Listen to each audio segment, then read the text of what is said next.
My name is Jason. I'm from Norton, Ohio. I have 4 years in recovery from addiction. Today I am a friend, a mentor, a leader. I am a resident manager of a sober living facility called Safe Harbor Sober Living in Norton, Ohio. I'm respected in the community and I do my best to elicit hope. Jason, thank you so much for taking the time out of your busy schedule to come and talk with On the Road to Recovery today here at Tyler's Redemption in Summit County.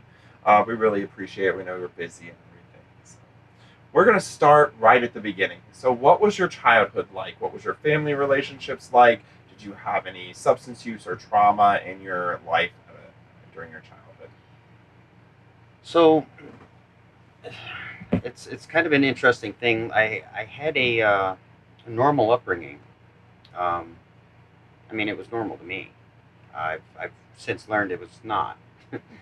I've learned in late in life that I was actually adopted by my aunt and uncle.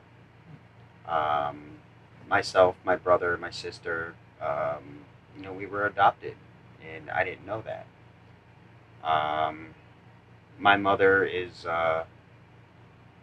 currently she's in assisted living, um, and my father had actually killed himself when I was really young.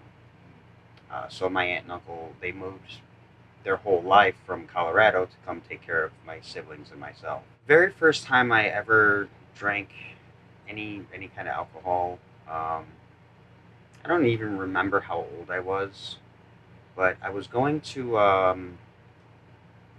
somewhere with my cousin brother and his friend Nick. We were going out to Put-in-Bay, um, and we were going out on their boat, and I'm sitting in the back seat, and they're sitting up front, and they're drinking their drink. I had no idea what it was. Turns out it was like a rum and coke that was pilfered from my aunt and uncle. I guess I don't even know, but that was my first taste, and I remember I just like gulped it down like it was a regular pop. No clue. It's probably, I'm guessing somewhere between 10 and 15, 10 and 14, somewhere around then. Um, and I just passed out. They thought it was hysterical. They gave me one of the field sobriety tests, drunk version, and and they thought it was hysterical. I mean, I was already a little attention seeking to begin with, and the alcohol just completely erased any lines that I normally wouldn't cross. Um, Man, streaking through parties to running around on roofs to uh, ending up being homeless in the middle of winter in Cleveland, Ohio, um, and just still accepting the fact that it was okay. And I would build an igloo, no big deal. I'm a survivalist. My mental well being in the time I thought that it was helping me because I found out in recovery that I drank to escape my problems. I kind of knew that while I was drinking, either the physical pain of working myself to the bone, the mental and emotional pain that I've endured from finding out about my dad, killing himself and basically blaming me. Um, I've had several tragedies. My cousin brother, um, his name was Paul. He had wound up killing himself.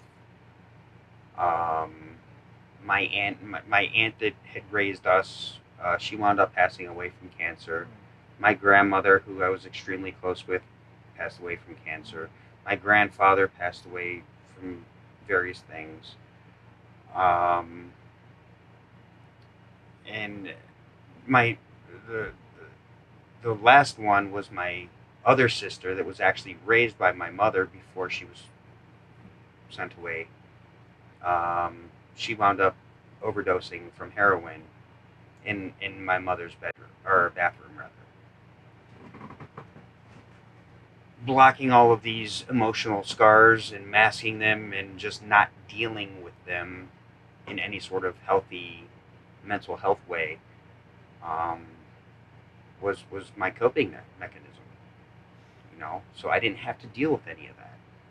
And when I did, it was over the top ridiculous. Um, and those are just some of those things that I just did not I was not able to cope with, wasn't able to deal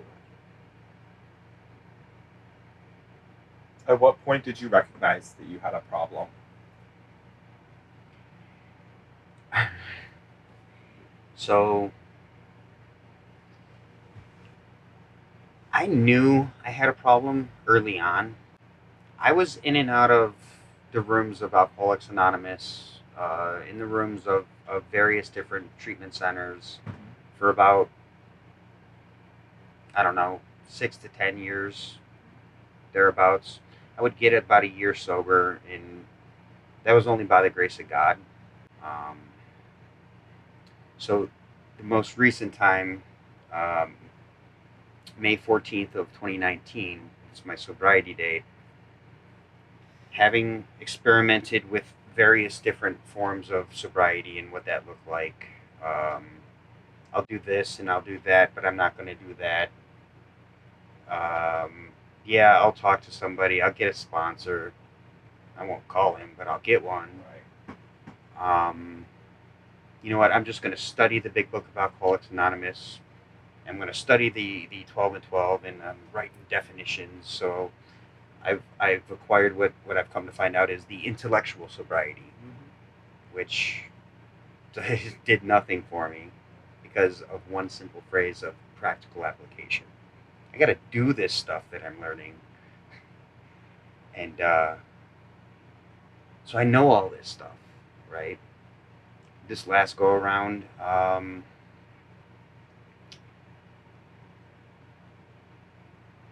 found what I like to refer to as my spiritual death. Done, completely broken, suicidal. I believe in my heart that I'm one of those constitutionally incapable of being honest with themselves, right? And I'm like, you know what? I've never actually went all in.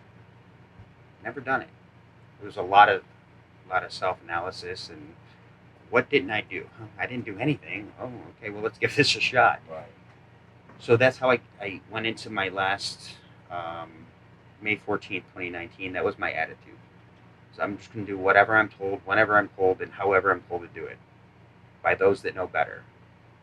Because again, my spiritual death broke me to the point of complete submission.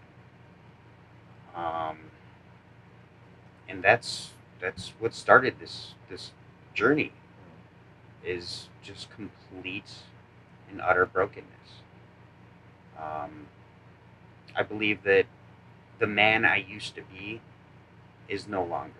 That spiritual death that I talk about, I I died and I was reborn into this new world, and I can't look back. I've developed too many things. I've developed a life that, for a guy like me, is just completely unbelievable. Um, May 19th of 2019, I stepped foot on Safe Harbor Norton's grounds, and that's what started this journey, right? So I was the first resident there. It's me and the resident manager at the time, the first guy. So here we are, 3 years later, and I am the full-time resident manager of Safe Harbor Sober Living. Um, it it still blows my mind. I'm your classic low bottom drunk, homeless, hopeless, just I felt completely worthless, and here I am now, inspiring hope to about 25 different men in early recovery on a daily basis. that's nothing short of a miracle. That in itself is proof of the existence of a higher power. There's no other way that I can explain it. That's just one viewpoint of what my recovery looks like today, and I'm blessed beyond measures, and I cannot explain it anymore. I just the blessings keep coming. Can you share some inspiration and hope for those who are still struggling with substances?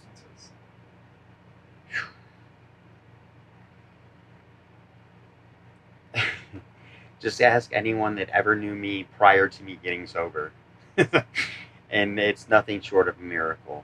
Um, I was literally the guy begging for change outside of the Cleveland Indian stadium. I was sleeping in graveyards, on church steps. Um, just your bum, drunk, panhandling, hopeless sod. I hold on to those memories because I never want to be that again. I don't have to be that again. Today it's a choice. I actually have a choice to drink. I never had that choice while I was drinking. Um, Working a program of recovery, honestly, has changed my life. Um, and it's again only by the grace of that God that I don't understand yet, that has a plan for me and has given me a sense of purpose and a sense of real pride in who I am and what I've become, and it's there. It's there for the taking. It's there for every one of my guys to change.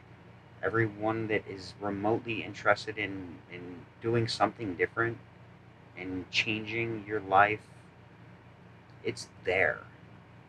That desire just has to be there. You know, too many times I've known so many people that have passed away because they just fight change. And I know it's scary. I know it's hard. But I promise that it's worth it. It's so worth it. You know, to be that brother, you know, to be that son, to be that productive member of society, just to be a person. It's so worth it. Jason, thank you so much for taking the time out of your busy schedule to come join us at Tyler's Redemption today in Summit County, and share a little bit of inspiration and hope for those who are still struggling. Your story will help to spread awareness, humanize addiction, end stigma, and inspire hope one story at a time. Thank you so much for coming in. Thank you. It's an honor and a privilege.